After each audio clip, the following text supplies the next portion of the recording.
Та бүхэн ямар гэрээ Монгол хэлээр бичлэг хийгээгүй бас утсан байна. Тэгээд Монгол хүний итгэл бишрэлтэй холбоотой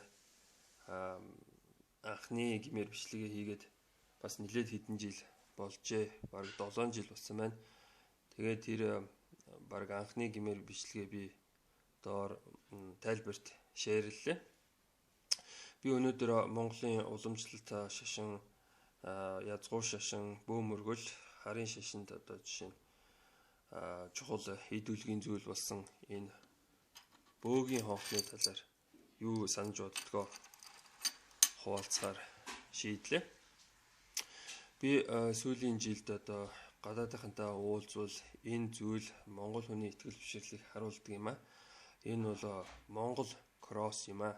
Өөрөөр хэлбэл Монгол загалмаа юм а гэж одоо гадаадынхантай зүгээр л одоо жишээ нь бэлэг болгон тарааж байгаа. Тэгээд энэ үнэхээр мэдээж Монгол хүний итгэл бишрлийг харуулдаг. Хийцийн хувьд болохоор бөгж байдаг. Тэгээд 3 хонх. Заавал 3 хонх байх хэрэгтэй юм уу? Ягаад одоо жишээ нь Улаанзалаа шиг 2 байж болдгүй 90 гээд чидэх ч юм уу тийм. Ягаад 3 байх хэрэгтэй юм бэ? Ягаад 3-ыг эрхэмлэх хэрэгтэй юм бэ гэж. Тэгээд нийтдээ 4 эдээс тогтсон байна. Тэгэхээр итгэл бишрэл мөргөлд одоо 3 төрөл байдаг. 3 одоо жишээ нь тулгуурч гэх юм уу тийм. Номер 1 өвөг дээдстэй мөргөх гэж байгаа. Өвөг дээдсийг шүтэх гэж байгаа. Өвөг дээдс гэдэг болохоор таны гэр бүлээр хязгаарлагдахгүй. Өвөг гэдэгт болохоор танд одоо өв хөрөнгө өгсөн одоо хүн бүхэн л хамаарагдана. Жишээ нь одоо Монгол бичиг заасан, монгол хэл заасан багш гэдэг юм уу те. Одоо танд элдв одоо чинь эрдэм ухаан заасан багш хүн. Тэгэхээр багштор мөргөж болно. Ер нь бүхэл одоо жишээ нь танаас өмнө төрсэн өвөг дээдсэд мөргөж болно. Та өөрт байгаа өвийг харахын тулд эхлээд толинд харах хэрэгтэй байх. Та нэг тийм Аз хүн байж таарна. Хар үстэй, хар бор үстэй ч юм уу, хүрэн нүдтэй те гэх мэт. Тэгэхээр таны одоо жишээ нь энэ монгол хүн байна. Монгол хэлтэй байна. Тийм царай зүстэй байна гэдэг энэ бүх өвийг бол одоо жишээ нь өвөг дээдсээс танд өвлүүлэн үлдээсэн байдаг. Тэгэхээр энэ зүйлдээ одоо итгэн бишэрж бахарчхаж байх ёстой юм а. Номер 2 амьгүй зүйлд одоо жишээ нь сүнсээ худалдах гэдэг юм уу.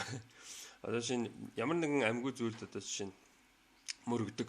Тэгээ одоо жишээ нь бурхан шүтэн байж болно. Тэр нь болохоор нэг тийм амьгүй шавраар ч юм уу эсвэл хүрлээр хийчихсэн тийм хөшөө.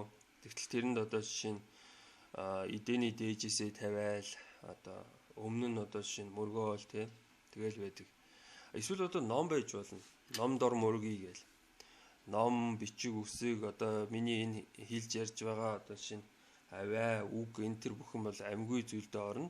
Гэхдээ л ямар нэгэн хүчтэй гэж одоо хүн эд зүйлсд одоо амьгүй зүйлд одоо мөргөдөг. Мэдээж амьгүй зүйл дотор одоо жишээ нь элдв одоо жишээ нь сүнс хий үзэгдэл орж болно те. Одоо бурхан онгод гэх мэт. За амьтай зүйл одоо бүр амьтай оршиж буй одоо жишээ нь зүйл юмыг яаж мэдхүү онцгой нэгэн тийм одоо жишээ нь хүн тэгээ онцгой сүнстэй төрөөд одоо жишээ нь тийм хүн биш те. Гэхдээ одоо онцгой нэгэн байдаг байж болно. Тэр зүйлд одоо мөргөж болно. Жишээ нь удган модонд мөргөж болно. Удган мод бол амьтай зүйл.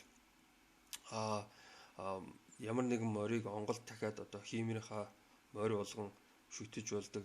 Тэгэхээр энэ амьтай зүйлд мөргөх гэж. Тэгэхээр энэ 3 төрлийн л ерөнхийдөө мөргөл байдаг. Тэгээд хамгийн дээр нь болохоор энэ бүгдийг нь одоо жишээ нь холбодог бөгж байна.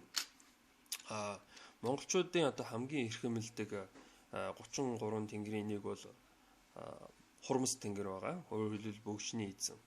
Тэгэхээр та бүхний би яаж цэвлийн төлнөөс Хурмаст гэж хараасаа гэж хүсэж байна. Хурмаст одоо Хурмаст гэхээр одоо эртний Персийн гэмээр тийм одоо жишээ нь бурхан байдаг л да. Тэгээд ураа нь болохоор сайн санаа, сайн үйлс, сайн амьдрал. Та ямар нэгэн зүйлийг сайн санааны үүднээс хийгээд тэгээд одоо жишээ нь сайн үйлс хийгээд тэгээд сайн сайхан амьдралд хүрэх ёстой юм а гэж номлодог. Жишээ нь Адольф Гитлерийн үгийг би одоо жишээ нь монголчлоод одоо хэлье. Бидний хөдөлгөөн элдв одоо хандив тусламжаар одоо жишээ нь хязгаарлагдахгүй юм а. Баян ядуу нь хамаагүй монгол хүн та бие биендээ тусал үнцэрхэг социализм мандтугай монгол орн мандтугай гэж хэлжээ. Тэгэхээр энэ сайн санааны үүднээс одоо тийм жишээ нь эхэлж байгаа юм шиг байна тийм үү. Тэгээ ямар үйл хийсэн бэ гэж сайн үйлс хийсэн үү? Магадгүй зарим нэгэн сайн үйлс хийсэн баг. Гэхдээ бүх үйлсийн сайн гэж хэлхийн аргагүй одоо жишээ нь юм хийсэн шүү дээ. Тэгэхээр цааш сайн одоо жишээ нь амьдралд хүрэх боломж хаагдсан ч гэдэг юм уу тийм. Тэгэхээр одоо сайн үйлсийг санаанаас сайн үйлс хийгээд сайн амьдарцгаагаарай гэсэн маягаар бурхан юмыг одоо шүүдэг, зохицуулдаг гэсэн тийм итгэл бишрэл байдаг юм а. За тийм.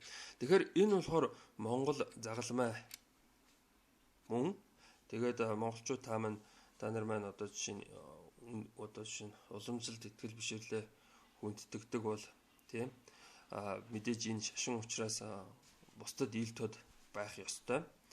Тийм учраас та бүхэн уурхаана зараад одоо жишээ нь алт мөнгөөр уурлаж тийм хүзүүндээ зүүж одоо жишээ нь үндэснийхээ итгэл бишрлэр бахархаж болох юм шүү. За анхаарал тавьсанд баярлалаа.